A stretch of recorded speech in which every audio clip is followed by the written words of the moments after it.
All right, welcome back to the Dose Leprechauns podcast. It's been a minute. Our last one wasn't under the greatest circumstances, but this one is under great circumstance. We have big Tyler Merrill joining us out of Cumberland Valley in Mechanicsburg, Pennsylvania. He's a class of 2026 recruit, and again, like I mentioned, he's a big offensive lineman, which I love, you love, Tank loves. I think all of our fan base loves. So, this is our first podcast after the game. We'll get into a lot more for next season, next week, talking about next year's Notre Dame team. But today, like I said, we're joined by Tyler Merrill, and we're just glad to have Tyler on today. Yeah, we're going to give him a chance to jump on. Really excited to be able to get him to come on. We appreciate his time. Ask him a few questions. As always, if you guys have questions, comments you'd like to do, please leave them here in the chat, and we will definitely get them on air and ask him if you have a specific question for him. We'll be able to do that then. We're joining us live on Facebook, Twitter, and YouTube, so appreciate you guys jumping on. Like Nate said, it's been a few weeks now since the end of the Notre Dame Dream season, the 2024 season that came up just a little bit short against Ohio State in the national championship game. But as we'll get into it next week on our spring preview, there's a lot to be excited about. There's been a lot of changes, a lot of good changes, some bad, some to be determined. But either way, I think Coach Freeman has this team ready to go in the right direction. And I'm just excited to see what's next. We have a quarterback competition on our hands that I think is going to be amazing. CJ Carr, Steve Angeli, and Kenny Minchie. So that will be very interesting to see how that plays out in the spring. We don't want to get too much into it, but we do appreciate you guys jumping on for this special interview. We're not going to call this part of our season 10 stuff. It's just going to be an interview with Tyler Merrill, like we mentioned. And if you join the show right at a little bit before 4 o'clock Pacific time, or I'm sorry, 4 o'clock Pacific time, 5 o'clock Mountain Standard Time, you would have seen the highlights of Tyler Merrill, who we're going to be interviewing. And needless to say, this kid is a mauler. He's a bully. He finishes plays every time. He is violent, and he is very highly sought after. Here comes Tyler right now. So, yeah, we're super excited to have him on. So at this time, we are going to bring on Mr. Tyler Merrill. Tyler, how you doing, man? What's going on? Everything good with you guys? Yes, sir. Yes, sir. Looks like you're in a little bit different climate than us. You got a jacket on. It looks kind of cold there. Yeah, it's pretty cold outside. Well, what's the temperature right now, roughly? It's about 35. It's pretty chilly up here in PA right now. It snowed last week again. It's just on and off. It's very bipolar. Okay. Yeah, so we're in Arizona, and right now we have shorts and sandals on, and it's like 82 degrees out. We just got back from a spring training baseball game. So, yeah, it's a little bit different climate, but that's cool. Yeah. But, yeah, thanks again for joining us, Tyler. We really appreciate you taking the time, man. Yes, sir. Yes, sir. Of course. So just to start off with, tell us a little bit about your background, how you started playing football, what drew you to the O-line, and what makes you something that Irish fans should be excited about in a couple of years to come to South Bend. Yeah. So I started when I was around 9 or 10 years old. So I lived in Germany on base because my dad worked for the military. So I played football on base. They had a Pop Warner League. And so, I was a big kid back then too. So I had to, they had to move me up with the 10 through 12-year-olds, and I was only a 9-year-old. So that's kind of how the whole O-line thing started. And I pretty much played O-line my whole life. I was always a very big kid. I was always bigger than everyone else. So that's kind of how it kind of started. And we went on to be undefeated. Most of the time, just running the ball right behind me. So that it kind of started overseas, and then I moved back here to Central PA, and they had a Pop Warner League that was in correlation with the high school, and I started playing that, and instantly I moved up to varsity just because of my size, and I felt like I've always had the gift of being big but being athletic and strong as well. So some things I feel like that I can bring to the table for the Notre Dame program would, just be my size, my speed, my aggression, the ability to bend well yeah, I feel like I'm a person that's easy to talk to, easy to communicate to, and just excited to get after it. Man, that's one thing that really jumped out to me when I watched your huddle film, and then kind of watching some of the other YouTube highlights I've been able to find of you at camps and things of that nature, is not just obviously your size, 6'5", I think 6'7", somewhere around there, 300 pounds, and you're still growing, but just your speed, your footwork is very, very impressive for a big dude. I mean, obviously I know in today's offensive line coaching, there's a lot of emphasis on footwork and being able to bend, but yours is really, really sticks out to me. And I think that's something that I'm excited to see continue to develop. And we have an analyst on our staff named Benny Tank Grimm, and he's specializes in offensive and defensive line. And he is beyond fired up for you, man. He was like, 2026 class, he's already ready to rock and roll, and his footwork's great. I mean, he wrote up a huge write-up on you on what he saw in his Tanks Takes film room, and just really excited to have you on, man. We're excited. Yeah. And there's always something to improve on as well. So I mean, there's only talent can only get you so far, and I felt like Notre Dame was just a spot that kind of brings out the best. That'll bring out the best of me. So yeah. So getting into your recruiting a little bit, what was one moment, whether it was with Coach Freeman or any other moment, what was the moment that said, yeah, Notre Dame is a place for me. I have to go to Notre Dame.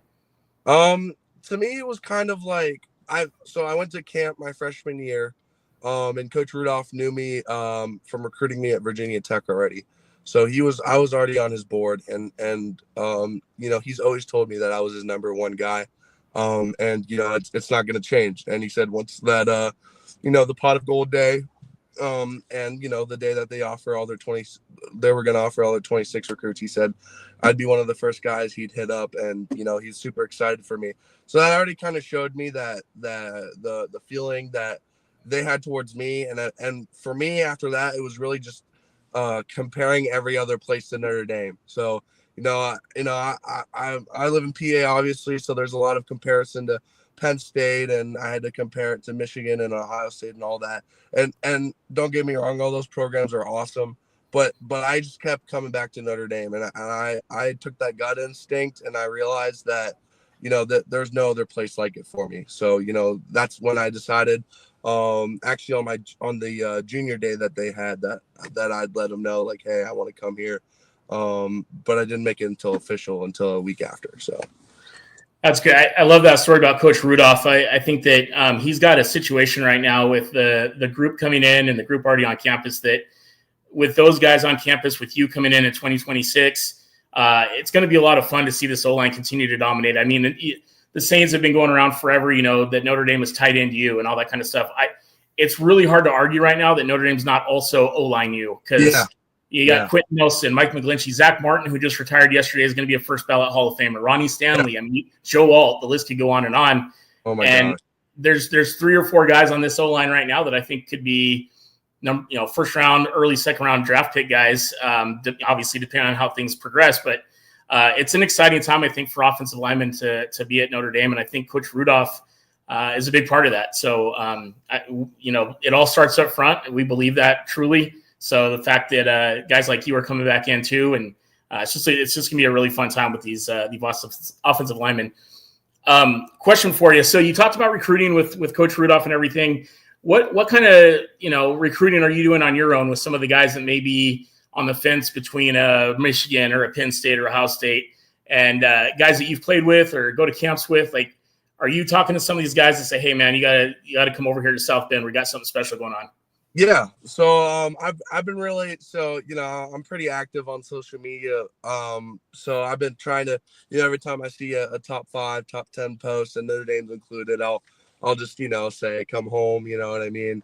Because obviously, just to spread the word. But the guys I'm focusing on are kind of the PA guys that are still here. So we got Messiah Mickens, who's the Penn State commit right now, but with Juwan Siders coming to Notre Dame, I'm trying to get him to come over, and then Joey O'Brien as well, who's a little bit more in the spotlight now more than ever. I feel like his recruitment has really started kicking off now. But those are the 2 guys that I'm really definitely want to get on the train because I feel like they could bring so much to the program, but also they'd benefit so much from it. And I feel like they both have an interest. They both have a reason to come play at Notre Dame. Like it's not just another offer, another logo to their graphic. I feel like there's some weight to that offer to them. I feel like it's important for them as well. So those are the type of guys that I'm looking into, getting over. I've been in contact with them. But yeah, I mean, just trying to be, Coach Rudolph and the rest of the staff, they said they want me to be a leader in the class now, since I'm committed, and I'm trying to fill my role as best I can. So.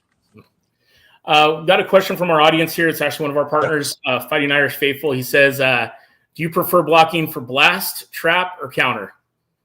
The trap plays are always fun. We run a trap play in our scheme as well, and it's always fun having a little D end on the edge or a unsuspecting D tackle coming through and just blowing them to pieces. I mean, I feel like that's a good feeling there, but Poland's fun. But yeah, I feel like I'd have to say a trap play is my favorite. As a former defensive lineman way back in the day, if I saw you running at me, I'd probably just tap out and fall down. Yeah. Sniper. Yeah.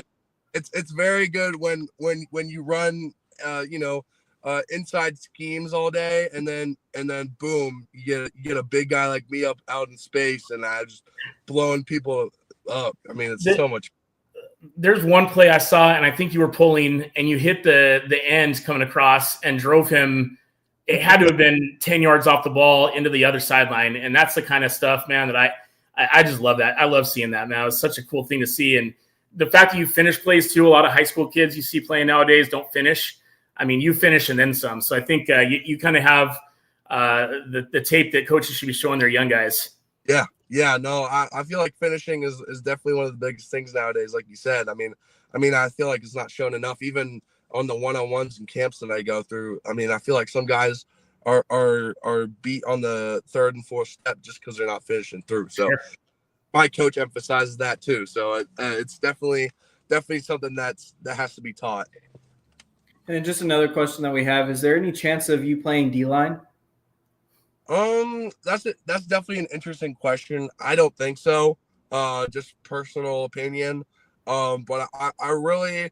The best part about my commitment was the fact that I was able to say I want to go here without thinking of NIL or position or am I going to do this? Am I going to start my freshman year? I didn't have to think about any of that. To me, it was just the people, the development, and the place and location and all that. That was way more important to me. So, I mean, if Coach Freeman really comes up to me and says, "Hey, man, I really want you. We need more D linemen. We need you to play D line," I will do that. I am 100% flexible, coachable. Like I will do anything to, get on this team and start playing, man. So I mean, I'm not opposed to it, but I feel like my strengths lie in the offensive line. So yeah, I love that. We just asked that because we'd seen you mauling guys on the D-line too. So it's just freaking awesome.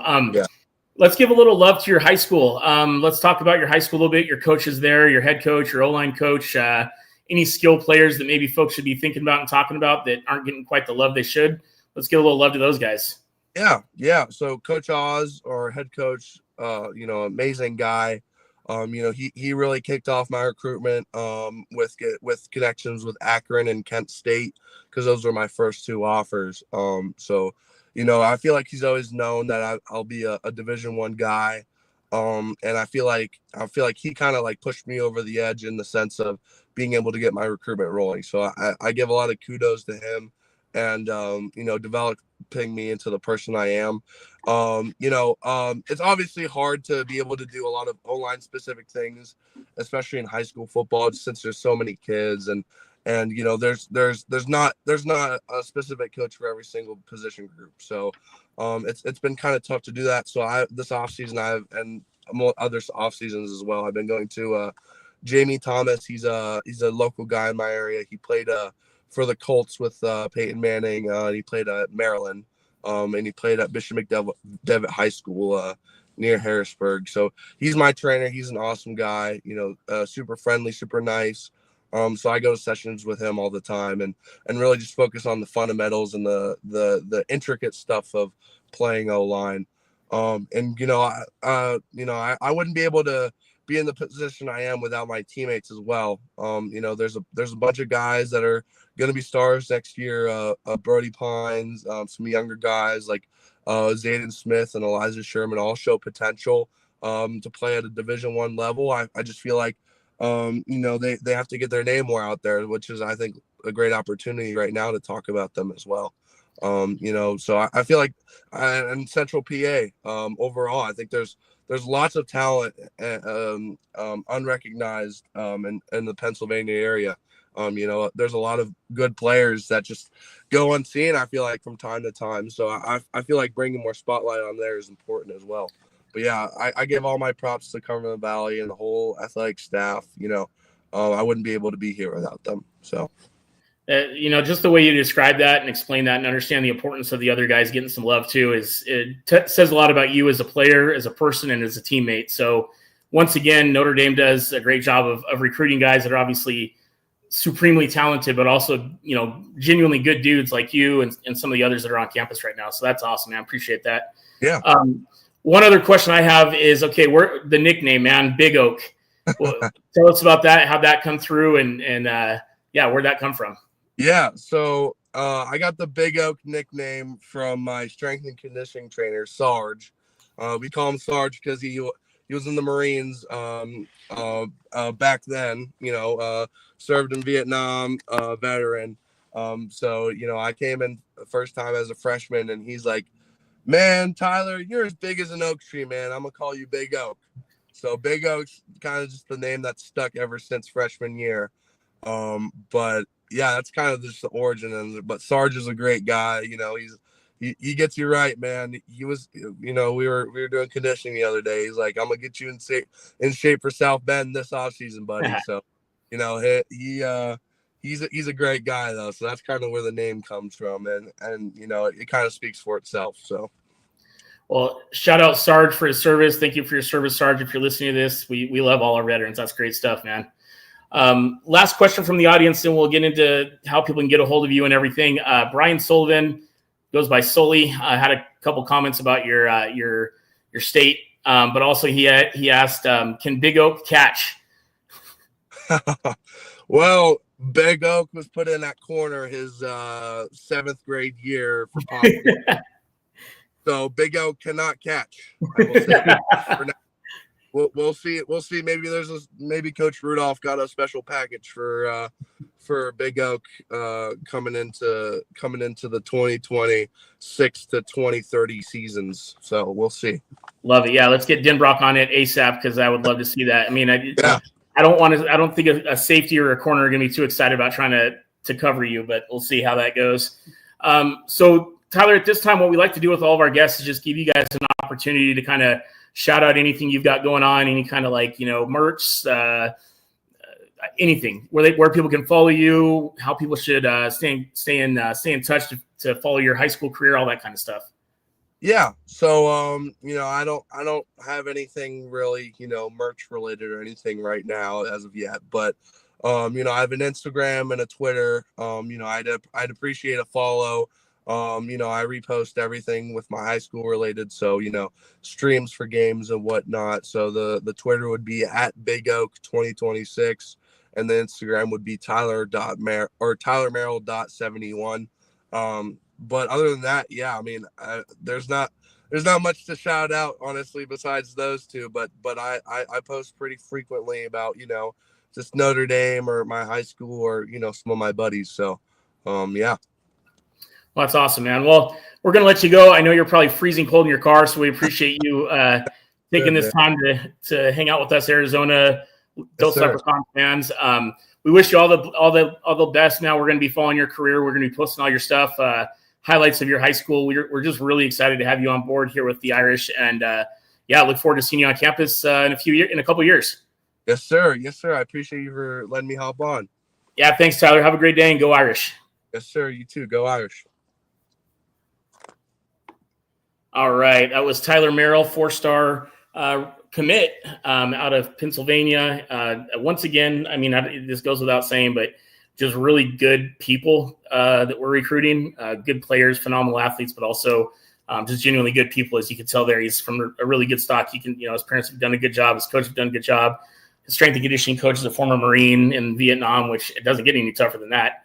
Nate, what do you got? Yeah, it was just a great interview again. Like all these recruits that we have on, it's just so cool to see like how the impact that the coaching staff has made. Yeah. And, what swayed them to Notre Dame, and hearing all those different stories. Pretty cool. So one of the things I really liked about that was how much love he gave to the school, to his coaches. And then really, he had some detail on some of the younger guys and called them out by name. So that's the kind of stuff that leaders are made of right there. This guy has the world at his fingertips. He's going to Notre Dame on a full ride, and he's, all state, all county, all these other things, but he's talking about his teammates and his coaches. So just really good stuff there. We are too excited to have Tyler on campus. As we mentioned, Tank, Benny the Tank Grimm, our analyst and countdown director, did a really great write-up on Tyler a few weeks ago. So if you want to go check out the pages, you'll find that there. But Tyler checks all the boxes, and he's about to be in his junior year. Think about that. 4-star recruit, 4-star commit, just about to start his junior year this next fall time. So he'll have 2 years in high school to develop and get bigger. And he's already saw Justin Knox asked for his height and size. I looked it up real quick while we were talking to him. So apologize I couldn't get that on the show, Justin. But he's currently listed at 6'6", 325 pounds. And he's a 2026 guy. So who knows how much thicker he'll get with muscle, how much muscle he'll add. Maybe he'll get taller, but I think 6'6" may be the ceiling, no pun intended. So we'll see how much bigger he gets. If you look at his film, you can just tell that, once again, he moves so agilely. So he's so agile for a big guy, and that's what you want to see at this level. So it's just really good things on the horizon, once again, like we had just mentioned. So with that, we talked to you guys about a contest to win our new Joe Alt Delete t-shirt we're going to put out. It's kind of Chargers themed because obviously he's on the Chargers. It's got a 76 shield on it with Joe Alt, with the Alt kind of being the Chargers style, and then Delete or DEL. So for those of you that did retweet it, we did a randomizer to see who is going to take home that shirt. When I say take home, I mean we'll mail it to you, so it'll go to your home. But we're going to, let's see, the randomizer picked Sweet Lou Monaco. So Lou Monaco, it's at Lou Monaco. The screen name here is Sweet Lou Monaco on X. So Lou, if you're hearing this, hopefully you are, we'll hit you up too, but we just need your size and your address. We'll get that DM to us, and we'll get you the brand new shirt out, and hopefully you'll enjoy it. So look for that. Big shout out to our buddy Founders Graphics, who's going to be doing some work for us on the edit end of things.